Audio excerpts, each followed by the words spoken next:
Assalamualaikum warahmatullahi wabarakatuh. Salam sejahtera bagi kita semua. Om Swastiastu, Namo Buddhaya, Salam Kebajikan, Rahayu. Ini Mas Menteri Nadiem Anwar Makarim. Hari ini merupakan hari yang sangat istimewa. Selain bangsa Indonesia memperingati Hari Pendidikan Nasional, hari ini juga saya berkesempatan melakukan podcast dengan Bapak Presiden RI Joko Widodo. Apa pesan-pesan Bapak Presiden di hari yang penuh semangat ini? Langsung saja saya menyapa. Selamat sore Pak Presiden, apa kabar Pak? Alhamdulillah, kabar baik, sehat, yang paling penting. Alhamdulillah. Pak Presiden, sebelumnya kan karena kita sudah melakukan tes PCR, kemudian kan sudah ada pembatas ini sesuai protokol kesehatan. Kita boleh ya Pak buka masker? Izin untuk podcast ini. Terima kasih Pak. Terima kasih Pak Presiden. Izinkan saya menanyakan pertanyaan yang pertama nih Pak. Hari ini kan Hari Pendidikan Nasional Pak Presiden. Apa makna Hardiknas ini bagi Bapak? Semangat Ki Hajar Dewantara. Ini yang kita harus ingat semuanya. Bahwa pendidikan itu haruslah memerdekakan manusia. Beliau menyampaikan itu. Dan itu kita harus ingat semuanya. Karena bagi Ki Hajar Dewantara, pendidikan harus memerdekakan kehidupan manusia. Kemerdekaanlah yang menjadi tujuan. Jadi kita di Indonesia dengan berbekal pendidikan, semua orang boleh menjadi apa saja. Ini juga penting, perlu digarisbawahi. Tapi selain itu harus juga menghormati kemerdekaan orang lain.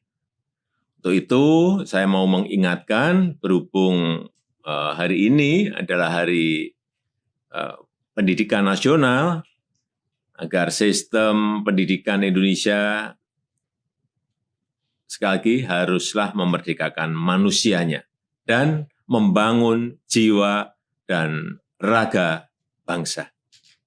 Coba saya ingin juga bertanya pada Mas Menteri, apa filosofi Ki Hajar Dewantara yang terkenal di dunia pendidikan? Tentunya filosofi Merdeka Belajar Pak Presiden, itu yang Pak Presiden baru saja jelaskan. Tapi ada juga satu lagi yang pakai bahasa Jawa, ing ngarso sung tulodo, ing madyo mangun karso, tutwuri handayani. Nah ini yang artinya di depan memberi teladan, di tengah memberi bimbingan, dan di belakang memberi dorongan. Jadi sebenarnya esensi dari ini adalah jiwa kepemimpinan dari pendidik itu luar biasa pentingnya. Konsep gotong royong yang sudah kita buahkan dalam profil pelajar Pancasila itu sebenarnya arah Merdeka Belajar Pak Presiden. Jadi tadi apa? Ing ngarso sung tulodo, ing madyo mangun karso, tutwuri handayani. Ya. Saya kira semua kita harus ingat mengenai ini. Betul, betul. Jadi bisa kita gunakan sebagai analogi sekolah Pak. Sekolah-sekolah di depan yang sudah lebih maju, sekolah-sekolah penggerak misalnya, mereka yang memimpin dan melihat menjadi teladan. Sekolah-sekolah di tengah, mereka membimbing kelasnya mereka, melakukan transformasi di dalam. Dan sekolah-sekolah yang mungkin masih di belakang, itu diberikan dorongan dan mereka harus meminta ke dinas, ke pemerintah untuk bantu mengupgrade saya. Jadi itu salah satu filsafat gotong royong, tapi ekosistemnya Pak yang dikuatkan. Jadi menurut saya itu yang terpenting. Tapi menurut saya Pak Presiden, saya sangat setuju sama Pak Presiden bahwa kemerdekaan berpikir, kemerdekaan berkarya, kemerdekaan bertanya, pertanyaan-pertanyaan sulit, itu yang impian kami ya Pak untuk di kelas-kelas kita, sehingga anak-anak ini bisa merdeka dalam menjadi apapun yang sesuai dengan minat dan bakat mereka. Gitu Pak. Sekarang kita dalam situasi pandemi nih Pak Presiden. Apa yang menurut Pak Presiden menjadi tantangan dalam mewujudkan pendidikan yang memerdekakan itu? Ya ini kalau kita gunakan cara-cara lama, ya pendidikan tidak bisa jalan di era pandemi ini, nggak akan bisa. Perlu cara-cara baru. digital, hybrid ini, dan kita harus cepat adaptasi, harus adaptif, kreatif, dan ada inovasi-inovasi terus. Situasi pandemi seperti saat ini tidak hanya dihadapi oleh Indonesia saja. Semua negara mengalami, lebih dari 215 negara mengalami. Dan pandemi ini mengubah secara drastis kehidupan kita. Dan untuk memutus penyebaran COVID, kita juga sudah memutuskan untuk pembelajaran jarak jauh, pembelajaran yang dilakukan secara daring. Dan tantangannya adalah bagaimana memastikan pembelajaran dapat tersampaikan dengan baik, terutama untuk yang pendidikan dasar. Dan ini guru-guru dituntut betul-betul untuk kreatif dan inovatif. Dan kondisi pandemi ini harus juga kita manfaatkan untuk mengevaluasi, mengkoreksi total dunia pendidikan kita.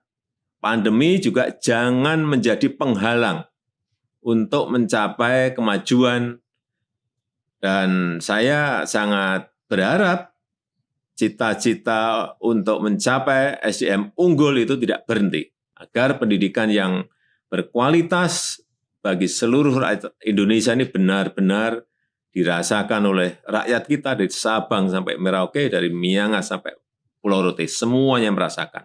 Sebenarnya banyak sekali Pak Presiden hal-hal yang sebelumnya intuisi kita sudah merasakan perlu ada perubahan di pendidikan, tapi karena pandemi ini itu menjadi jauh lebih jelas.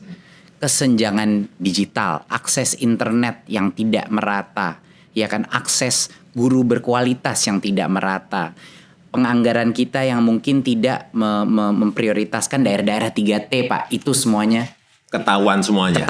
Ketahuan semuanya, kelihatan semuanya karena pandemi ini. Betul. Dan ini menjadi koreksi kita dan menjadi bahan evaluasi kita untuk kita perbaiki. Betul, Pak Presiden. Dan kita juga udah melihat, Pak Presiden, belum pernah kita melihat jumlah guru yang hari ini terpaksa untuk mempelajari berbagai macam platform pendidikan. Itu kalau tidak ada pandemi nggak mungkin, Pak, bisa 10 tahun kita mencapai itu. Tapi karena pandemi, jumlah guru dan orang tua yang belajar teknologi, Pak, luar biasa. Dan mereka sekarang mengakses seminar-seminar online kita, partisipasinya semuanya memecahkan rekor-rekor.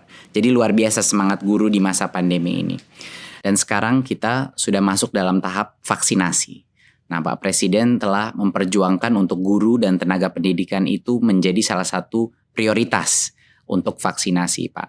Tapi apa saja menurut Pak Presiden mengenai vaksinasi ini agar kemajuan pendidikan ini tidak terhalang? Apa menurut Bapak? Vaksinasi ini harus. Karena kita harus mencapai herd immunity, kekebalan komunal. Jadi kekebalan komunal juga harus. Karena kita punya target, ada target pendidikan yang perlu dari offline ke hybrid. Waktu itu Mas Menteri mendampingi saya toh. Iya, Pak. Ya, pemerintah sudah memulai vaksinasi bagi tenaga pendidik dan kependidikan. Ini agar apa? Agar para pengajar ini terlindungi dan juga anak-anak kita bisa terlindungi dan anak-anak kita juga bisa segera sekolah tatap muka tapi terbatas, muka terbatas. Harapan saya ini seluruh tenaga pendidik, tenaga kependidikan dapat segera divaksinasi, karena saya telah menyampaikan ke Menteri Kesehatan beri prioritas. Dan dengan segala daya dan upaya, kita ingin segera mengembalikan anak-anak kita ke sekolah, tapi juga dengan catatan harus aman dari COVID. Kita bisa segera mengejar ketertinggalan yang disebabkan oleh pandemi. Jadi, kalau nanti sudah mulai tatap muka terbatas, betul-betul secara ketat harus menjalankan protokol kesehatan. Betul. Kemudian kita evaluasi setiap wilayah seperti apa. Dan setelah itu kita akan memutuskan lagi kebijakan ke depannya akan seperti apa. Gimana kira-kira? Dari saya, kalau menurut saya itu adalah hal yang terbaik Pak. Karena sekarang banyak sekali orang tua tidak diberikan opsi untuk tatap muka. Jadi menurut saya sudah sangat baik kebijakan bahwa kalau guru-gurunya itu sudah divaksin, sekolah itu wajib membuka opsi tatap muka Pak. Yeah. Tetapi orang tua tidak wajib mengirimkan anaknya ke sekolah kalau orang tuanya tidak nyaman. Jadi kuncinya dua seperti yang Pak Presiden bilang. Pertama, tatap muka terbatas, ini bukan kayak sekolah normal ya Pak. Nggak ada ekskul, nggak ada apa, kapasitasnya cuma 50%, harus rotasi. Dan yang kedua adalah haknya ujung-ujungnya itu ada di orang tua. Tapi saat ini kalau ada orang tua, pilihan aja mereka tidak punya di beberapa sekolah dan mereka mengalami banyak kesulitan. Jadi kami bekerja sama dengan Kementerian Kesehatan untuk memastikan mendorong Pemda-Pemda dan sekolah untuk melaksanakan vaksinasi dan melakukan tatap muka Pak. Iya, yang penting akhir Juni itu vaksinasi untuk pendidik dan tenaga kependidikan harus sudah selesai. Karena nanti di tatap muka terbatasnya di bulan Juli kan. Iya, sebenarnya Pak, tatap mukanya udah bisa mulai jalan kalau sudah divaksin. Harapannya itu Juli hampir semuanya sudah ada opsi tatap muka. Jadi insya Allah bisa lebih cepat lagi Pak beberapa sekolahnya. Insya Allah Pak. Pak Presiden, izin bertanya, sebenarnya apa yang ada di benaknya Pak Presiden mengenai kemajuan yang Bapak ingin lihat terjadi dalam pendidikan di Indonesia ini? Pendidikan untuk semua. Artinya inklusif sampai ke pinggiran, sampai ke pelosok desa, pelosok tanah air. Tapi pendidikan yang berkualitas, Ya, itu kunci. yang kompetitif. Dua-duanya harus berjalan bersamaan. Ini kan yang saya tugaskan ke Mas Menteri. Justru dengan sekarang ini ada pandemi, terjadi percepatan untuk digitalisasi. Jadi kalau melihat di lapangan proses belajar jarak jauh yang kita lakukan, menurut Mas Menteri seperti apa? Banyak kendalanya. Banyak yang nggak punya HP, banyak yang nggak punya koneksi internet, dan kita melihat di dunia memang kualitas daripada pembelajaran itu ada penurunan. Tapi hal yang dipelajari para guru-guru dan anak-anak mengenai platform-platform digital ini menjadi suatu kesempatan emas bagi kita Pak Presiden untuk mengikuti perkembangan itu dan menggunakannya untuk transformasi pendidikan seperti yang Bapak bilang, hybrid. Walaupun anak udah kembali ke sekolah, nanti berbagai macam platform teknologi akan meningkatkan kolaborasi antara guru, orang tua, dan murid dengan cara-cara yang belum bisa kita prediksi, tapi kesempatannya banyak sekali Pak. Jadi sudah ada terobosan-terobosan Sudah Pak. ke sana. Ada beberapa. Ya. Pertama yang saya bilang tadi adalah digitalisasi sekolah akan menjadi salah satu fokus utama di dalam program Merdeka Belajar ini. Tapi ada beberapa program-program yang sangat penting yang sudah diluncurkan Pak, walaupun dalam masa pandemi. Yang pertama adalah ujian nasional kita ubah menjadi asesmen nasional, di mana sekarang kita bukan mengukur informasi, tapi kita mengukur numerasi dan literasi kemampuan bernalar Pak, sesuai dengan standar internasional. Dan pertama kalinya di sejarah kita Pak Presiden, kita akan menambahkan survei karakter, di mana nilai-nilai Pancasila akan bisa kita ukur dan kita kuantifikasi per sekolah. Isu-isu seperti intoleransi, kekerasan seksual, dan perundungan bisa kita ukur Pak Presiden. Bagus sekali. Per sekolah Pak, nanti ada peta-petanya gitu. Bagus sekali. Jadi ini program Big Data, salah satu program Big Data pertama kita Pak. Bagus Pak Presiden selalu menagih saya mengenai melakukan digital government. Jadi ini step pertama kita Pak. Ya itu lompatan yang ingin kita lakukan kan di situ. Betul Pak. Dan yang kedua Pak adalah program guru penggerak, di mana regenerasi kepemimpinan kepala-kepala sekolah kita, pengawas kita, guru-gurunya LPTK kita itu akan keluar dari alumninya guru penggerak Pak. Saya baru aja di Papua Pak kemarin, luar biasa, sama di Kalimantan Timur. banyak dari guru penggerak yang ikut program baru 5 bulan nangis-nangis depan saya Pak Presiden. Mereka nangis karena apa Pak? Mereka nangis karena menurut mereka program ini membuat mereka menyadari berbagai macam mispersepsi mereka mengenai apa artinya pemimpin di dunia pendidikan Pak. Jadi strategi kedua kita Pak adalah untuk meluncurkan regenerasi kepemimpinan. Kepala-kepala sekolah kita semua bakal alumni dari guru penggerak. Ketiga Pak, kita transformasi keuangan. Ini yang dengan dukungan Pak Presiden sangat membantu Pak. Dana BOS yang tadinya suka datang telat Pak di daerah, kita nggak lewat pemerintah daerah, langsung transfer ke sekolah biar kepala sekolahnya nggak perlu nalangin dulu. Biasanya minjem-minjem Pak sama orang tua untuk bulan-bulan pertama. Sekarang alhamdulillah transfer langsung. Kedua, kepala sekolah sekarang punya fleksibilitas Pak dalam penggunaan dana BOS. Mereka bisa gunain, kadang ada yang kebutuhannya buku, kadang kebutuhannya digital, kadang-kadang kebutuhannya masker. Adapun yang kebutuhannya perahu untuk nyebrangin anak-anak dari pulau sebelah Pak. Iya, ini kan negara besar ya. Kebutuhan di setiap sekolah, di setiap daerah, di setiap provinsi itu pasti beragam, berbeda-beda. Betul. Jadi nggak bisa, tidak selalu kayak Pak Presiden, waktu saya pernah ngobrol sama Pak Presiden, keseragaman itu belum tentu keadilan. Iya, betul. Itu Pak. Dan saya mengambil nasihatnya Pak Presiden lalu kita buat lewat kebijakan. Pak Presiden juga yang mendorong saya waktu itu untuk melakukan transformasi dana BOS Majemuk Pak Presiden. Kan aneh kan Pak, dulu Pak Presiden bilang sama saya, Mas Menteri ini aneh kok jadi per anaknya di Jakarta sama per anaknya di Papua, di Pulau Maluku. Jadi setelah kita evaluasi, kita ubah Pak Presiden. Sekarang namanya dana BOS Majemuk. Berdasarkan per anaknya itu berdasarkan indeks kemahalan. Jadi di Papua di mana bangun ruang kelas itu 3 kali lebih mahal, ngirim buku dari Jakarta bisa 2 kali lebih mahal. Sekarang Pak, anak-anak di kepulauan di Maluku sama Papua naik dana BOS-nya 40% sampai dengan 100% Pak Presiden. Ya itu yang namanya keadilan. Betul. Belum tentu keseragaman adalah keadilan. Bagaimana sekarang Mas Menteri mengenai infrastruktur dan teknologi untuk sekolah?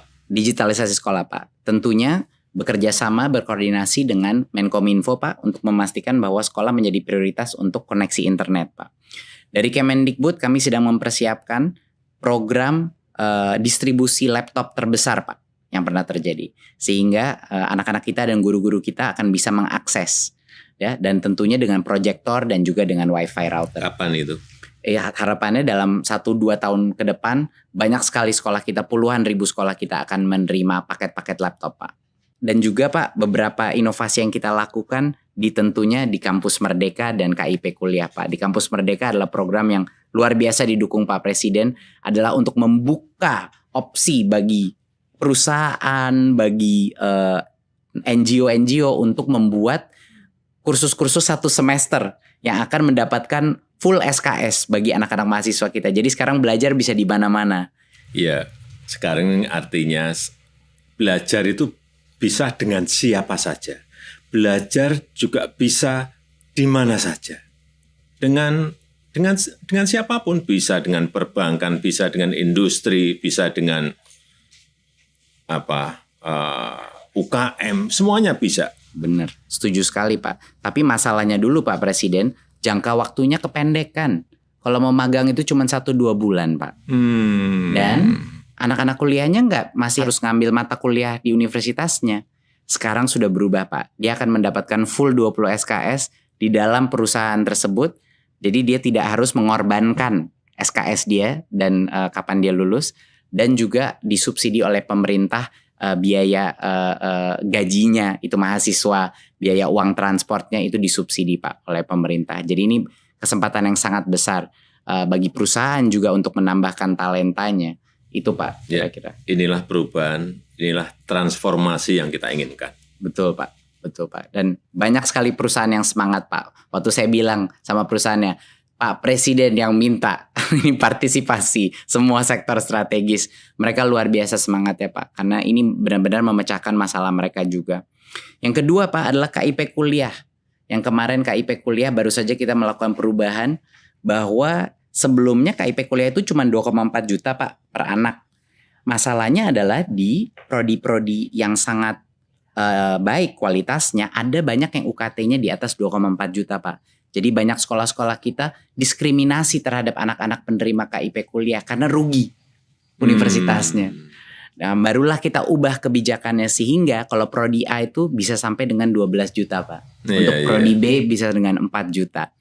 Jadi ya ini persis sama seperti yang Pak Presiden bilang tadi, kesetaraan belum tentu keadilan. Iya, betul.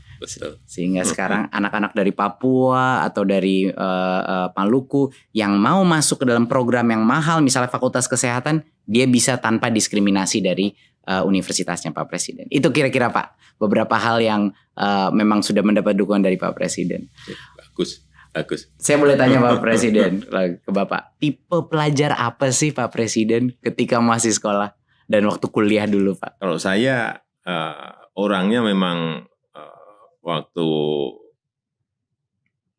entah itu di SD, SMP, SMA, kemudian di universitas memang tidak mau kalah. Artinya gini, kalau saya melihat teman saya misalnya malam belajarnya 1 jam, saya tahu dia belajarnya 1 jam, saya belajarnya 2 jam. Gitu. Habis subuh misalnya teman saya belajar 30 menit, saya 1 jam. Juara 1 misalnya, saya melihat, belajarnya malam 2 jam, saya 4 jam. Ya, misalnya gitu. Tidak mau kalah di situ maksud saya. Waduh. Kenapa saya seperti itu? Karena dengan belajar kita bisa mewujudkan cita-cita. Tapi juga saya aktif, tapi aktif utamanya di pecinta alam. Jadi saya memang senang dan juga bisa belajar di mana saja. Belajar kan tidak hanya di kampus, tetapi di alam pun kita bisa belajar. Dan pendidikan yang kita peroleh di luar ruang kelas itu juga sama pentingnya dengan pendidikan yang kita terima di dalam kelas. Betul. Kadang lebih penting, Pak. Kadang bisa lebih penting. Bisa lebih penting, iya. Pak Presiden, ada hal khusus nggak yang dulu dilakukan Pak Jokowi ketika masih menjadi pelajar dan mahasiswa yang manfaatnya itu sangat terasa hingga saat ini ketika menjabat jadi presiden, Pak? Ada nggak yang paling relevan, Pak? Gitu. Iya, saya selalu belajar dari kesalahan. Kemudian juga tidak pernah putus asa. Dan saya senang yang namanya kompetisi. Saya pikir itu yang juga membuat saya berani memulai berwirausaha mulai dari nol sebelum menjadi pejabat publik. Kalau kita tidak berani berbuat sesuatu yang kita tahu akan baik untuk perkembangan diri, bahkan baik untuk sesama, ya saya pikir kita tidak akan bisa maju. Dari dulu saya itu suka ingin tahu, dan semuanya ingin tahunya juga secara detail, lihat betul. Saya pengennya gitu. Saya merasakan itu Pak di meeting-meeting sama Pak Presiden waktu awal-awal. Setiap kali saya duduk Pak Presiden itu, saya kira saya akan digurui gitu Pak. Tapi ternyata Pak Presiden yang menanya begitu banyak pertanyaan dan selalu mencatat. Tapi apa Pak Presiden dari dulu memang seperti itu Pak? Selalu ingin bertanya detail. Iya. Oleh karenanya sekarang pun juga sama seperti itu. Kenapa saya cek ke lapangan setiap pekerjaan-pekerjaan secara detail. Secara detail pun kadang-kadang masih meleset, apalagi tidak. Betul, setuju sekali Pak. Boleh saya tanya Pak Presiden. Pak Presiden, apakah ada pesan mungkin penyemangat untuk para pendidik dan pelajar di Indonesia di Hari Pendidikan Nasional ini? Jangan berhenti belajar walau sedang pandemi. Justru gunakan untuk belajar sekarang ini secara mandiri dan menjadi pembelajar sejati.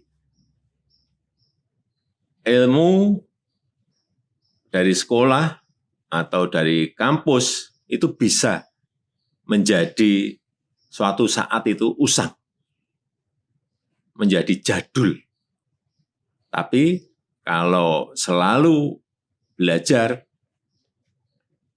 sepanjang zaman, ini akan terus bisa relevan. Artinya memang kita harus belajar terus. Luar biasa, menjadi pembelajar sepanjang hayat ya Pak. Menjadi pembelajar sepanjang hidup, betul. Terima kasih Pak Presiden RI Joko Widodo. Banyak sekali pesan Bapak yang tadi menjadi bekal buat saya menjalankan tugas ini. Saya juga harap masyarakat juga dapat terinspirasi oleh kata-kata dan juga sejarahnya Pak Presiden. Sehat selalu Pak Presiden dan semoga lancar menjalankan ibadah di bulan suci ini. Terima kasih, amin. Terima kasih. Itu tadi podcast saya dengan Bapak Presiden RI. Terima kasih telah menyaksikan dan pada kesempatan ini saya juga ingin mengucapkan selamat menunaikan ibadah puasa di bulan yang penuh berkah ini. Marilah kita mencapai kemenangan. Mari serentak bergerak, wujudkan Merdeka Belajar. Sekian, wassalamualaikum warahmatullahi wabarakatuh. Om Shanti Shanti Shanti Om. Namo Buddhaya.